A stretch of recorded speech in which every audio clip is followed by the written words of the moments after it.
Hey, what's up guys? It's your girl Kia, and I'm back for another video, and this one kind of hits close to home. So we're going to talk about the 17-year-old teen in Palm Coast, Florida, who is up for probation all the way up to 30 years in prison for attacking his teacher aide at the school. So this happened at, I want to say it's called the Manzanas High School in Palm Coast in Florida. I live in Florida, and I mention all the time about being a Floridian or whatever. And according to the story, that's been widely reported, is that the student, let me back up a little bit. There was no backstory originally when this story just came out. It was a very limited backstory, and it was a surveillance video that came out from the school of the student attacking a teacher. So what you see in the video is unbelievably brutal. You see a very large black man, what looks like a black man, I'm not saying the student is, what looks like a black man, run up behind a white woman. You really can't tell how tall she is. They say she is smaller than him, but you can't tell. And he shoves her to the ground. Like, it almost like he elbowed her in the back of the head. She goes flying to the ground. He then gets on top of her and repeatedly starts pummeling her. And people in the hallway, there is not a lot of people, but the one young teacher runs up, tries to stop him. She is definitely not capable of stopping him. Finally, people start running up trying to stop him. They get him off of her. There's a Marine who's there, who's probably there, for ROTC or whatever. The Marine gets him off. The student continues to kick at her. They shove him to the ground. Now, 4 people are on top of him. He somehow gets free, and it's still like they kept trying to pull him off, and he kept trying to get back to attack her. And according to news reports, he ended up spitting on her as he left, and so that he wanted to kill her. So the beating actually took place probably 2 minutes, which I know people are going to say 2 minutes is not a long time. It is when you are getting punched in the back of the head like this woman was. This was a very, very brutal attack. So now the story. The boy is 17 years old. He is autistic, and he is most likely in the special needs portion of the high school. And they are using that as a reason why he should not get up to 30 years. The fallback, and the fact that this all happened because a teacher took away his Nintendo Switch, that I've heard disputing the stories about, that it wasn't this teacher, it was another teacher who took it. He was just mad because that teacher was another paraprofessional inside of the classroom. So there's no telling if that part's actually true. The Switch was taken, but it never has been established 100% about who took it. But that is what triggered him to handle this attack. He had had 3 other attacks previously. He had said he wanted to kill people, kill the person he attacked previously. He's had multiple incidents at the school. A lot of people are saying that if this was a white kid, it's going to be happening, and he's autistic. And this is why the black community gets on my last nerve, because they don't know. And again, I'm a special needs parent, and if you watch my channel, you know I bring this up all the time. I'm actually in the parking lot of the Dreamplex of Florida for Devin's. My son's name is Devin. Devin's one of his therapy sessions today is occupational therapy. So I am deep in this life of this child, his classmates. I just went to a birthday party for 2 kids from his class on Sunday. He threw a party. I know all these kids. I've seen everything that can be seen from these kids. I know what they are capable of, and I know what they aren't capable of. So here's the thing. Let me educate you guys on how the education system works with special needs kids. There is a wide spectrum of special needs kids that go into the school system every single year. They could be Down syndrome high functioning, Down syndrome low functioning, autistic, super high functioning autistic. They could be like my son, who has mosaic Down syndrome, who has strong life skills but low education skills. It is the gamut. So when they go into elementary school, unless they have already been diagnosed as having a serious mental illness or severe, I know some of you people who claimed that I'm an ableist, you can go F yourselves and get off my video. I don't care. I'm trying to educate people, and you guys work my last nerve because you actually have no idea what this is. I'm sorry, it's a whole separate rant. Anyway, they range the gamut. Unless your child is already being diagnosed having a severe mental illness, they all kind of go into school together. It is not until a certain point that it's determined that they actually have a learning disability. After testing, And after they or have learned some things or attempted to learn some things, and they've talked to some professionals, and the parents have been reached out to, that's when they determine your child has a learning disability. Then your child goes into the special needs classes. That usually starts taking place in elementary school, maybe around the 4th or 5th grade. Now, 4th and 5th grade special needs teachers have no idea what they're doing. They really don't. They mean well, but they tend to be babysitters. They're usually new teachers who are getting into the side of education, but they don't really know their ass from their elbow. And that's not their fault. Now, once they get into middle school, that is when the teachers for special needs kids start to really interact with them, find out where they are, find out what they're capable of, and they also make that real decision of if they can continue on in a mainstream school, but in the special needs area. Now, there are some special needs kids who are autistic, or even if they have Down syndrome, can go to mainstream classes or with everybody else. So those kids go off. They sometimes have a really hard time socializing, like another kid that I know, I can't call him little because he's taller than me. He has a hard time socializing, but he's smart enough to be on that side, so he's on that side. The other kids who are not on that learning level, they go into the other side of the school and have special needs classes. My son is on that side in special needs classes. He is a little bit higher up, so he's allowed to do little things the other kids can't. He is in one mainstream class. Now, don't get me wrong, he's been messing up in school, which I'll get into later, but he's in a mainstream class. There's a whole other side of this that every single county has, and that is an alternative special needs school. In my city, it's called Lake Hills Elementary School. It is just for kids who are special needs, kids who cannot function in a school, kids who just have a low life functioning level. Not like they're not breathing, you know what I mean? Like it's hard for them to interact with other kids. It's hard for them to stay focused. It's hard for them educational level. They need a lot more hands-on from teachers and teachers' aides and paraprofessionals and therapists. And that's what we have, Lake Hills. But every county has one special needs school. A lot of the time, that school goes from about sometimes kindergarten, if you know in advance, all the way up to the 12th grade, they go to Lake Hills.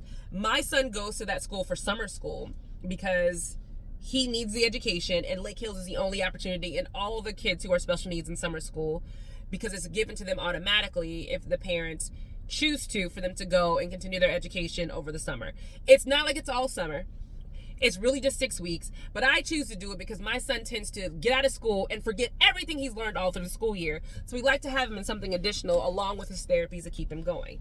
So those are the 3 options that a lot of parents have. What people don't know is that parents can fight against their kids going to that special needs school, which I think is what happened to the young man in this video. He fought against, his parents might have fought, I actually think his parents probably did, fought against him going to the alternative special needs school or any alternative school. And if you fight against it, there's not a lot the county can do. All they're gonna do, they just say, okay, like you're fighting against it. We can't force your kid to go unless your kid has a serious disciplinary action. And sometimes when they are special needs, those disciplinary actions aren't like if he was a mainstream student. And that's just the truth. And I'm going to give you a couple of examples I've seen firsthand that I've been around that happens with these kids.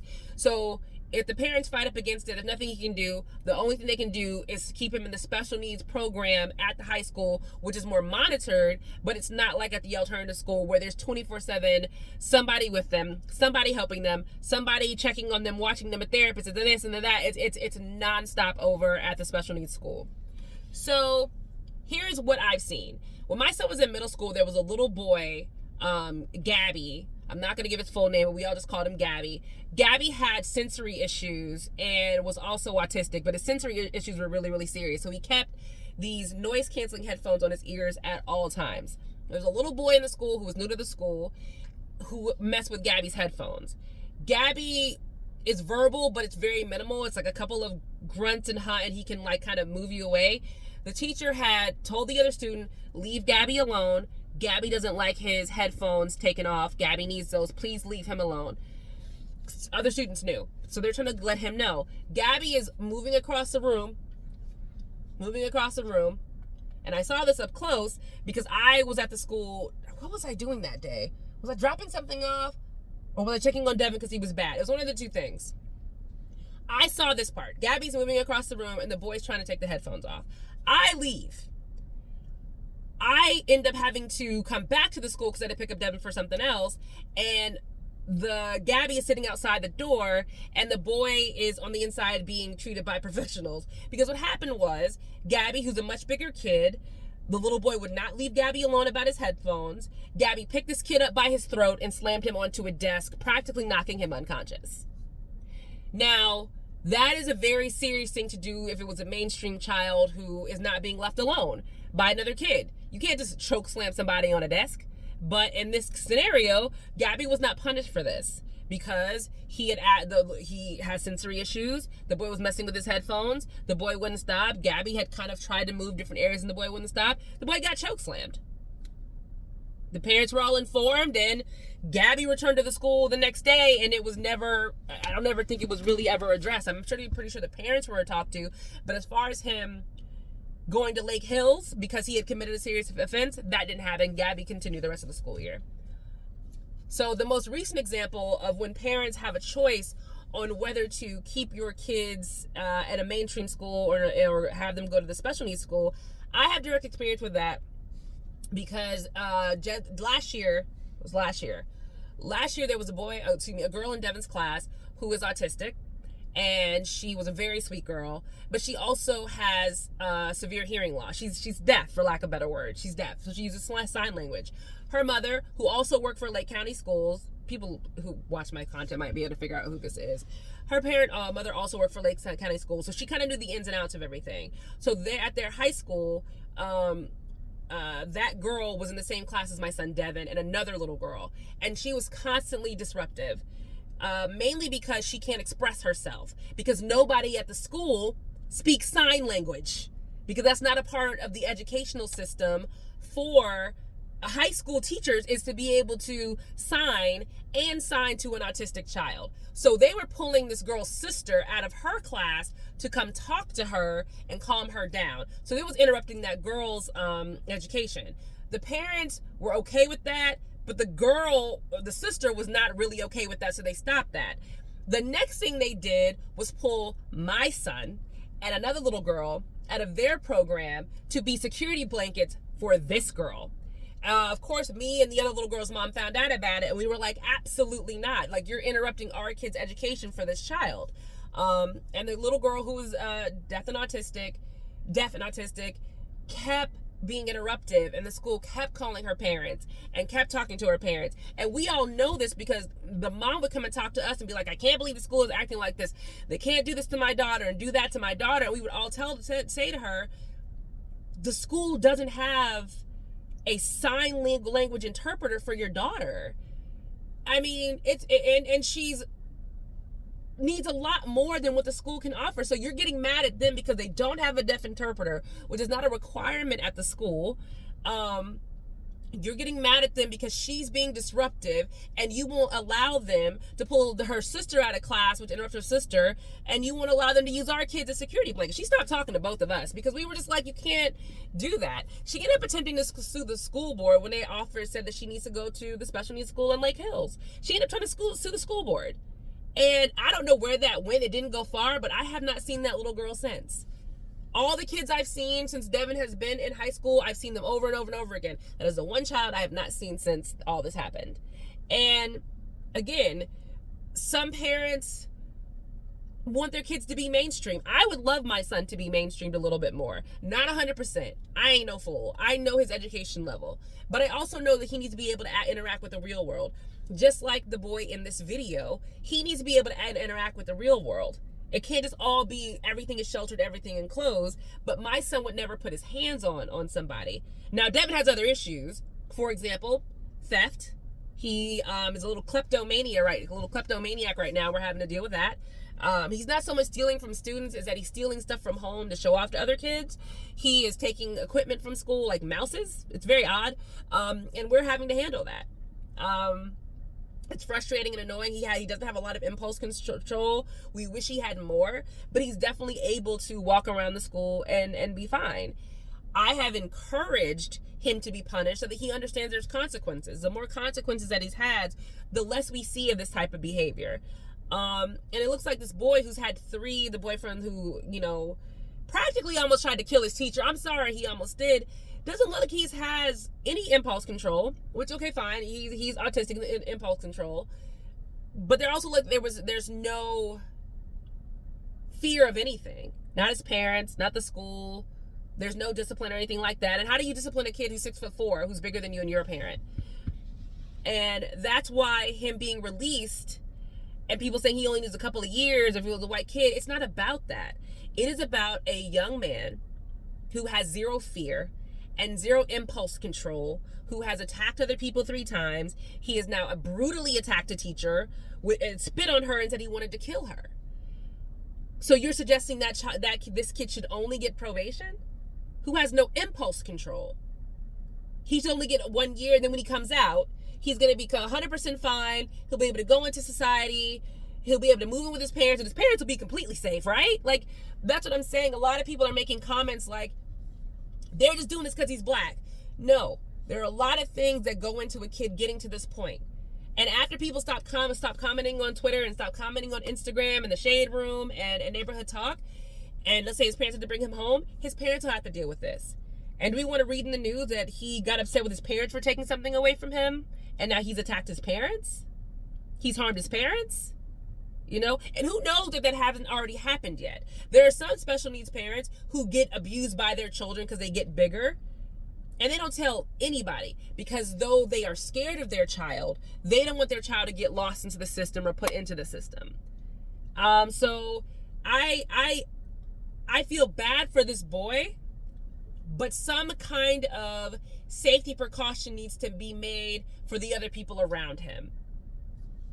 Again, you may not like it. You may think it sounds harsh, but I've seen how big a lot of the special needs kids grow. I know another kid, Cole. I'm not going to put these kids' last name out there.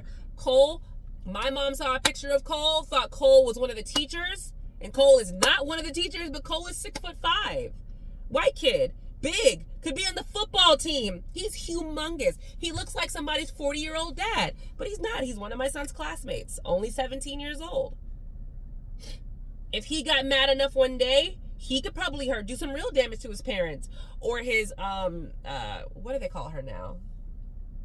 They don't call him his nanny anymore. He has like a person, he has an at-home healthcare worker basically that's been with him his entire life. He could hurt her. So there's a lot of ins and outs to this. So what do I think should be the punishment? I don't think he needs to be in prison, but I do think he needs to be institutionalized. I do think that he needs to be behind locked doors, but with people who are actually going to help, where he's going to get education and training, where he's going to get some kind of ways to manage his anger, keep it under control. I think that's where it's better suited than him going to prison. Do I think he's going to get prison time? I don't think he's going to get prison time. I think he is going to be institutionalized. I know a lot of people are saying, he was found competent. Yes, he was found competent to stand trial, but there's loopholes to everything.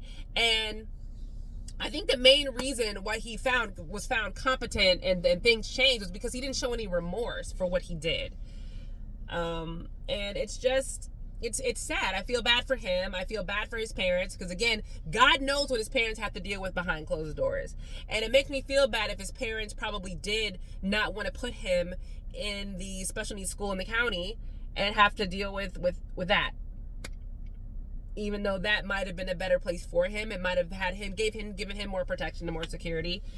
And the last thing, a lot of people were jumping down the teacher's back because the teacher wouldn't come to his defense. The teacher who he beat up. The lady actually made it very clear to me, and I appreciate. She's like, I'm not going to harm him, and I'm not going to help him. End of conversation. And I agree with her. I don't know why people think this woman was supposed to say, he's autistic, he didn't mean it, but he said he meant it. He meant it wholeheartedly. He didn't just shove her down and hit her once and run away. He pushed her down, got on top of her, punched her in the back of the head, punched her in the chest, punched her in the ribs, then kicked her, then got back on top of her, punched her again, spit on her. He was violent and vile to her, and I wouldn't be surprised if she should sue the school board, especially after him having 3 different assault situations. So those are my thoughts. This video is getting long, a lot of words. So drop them in the comments and let me know what you thought. And if you're another special needs parent, I would love to hear from you. I would love the feedback. Yeah. So I will see you guys in the next video. Bye.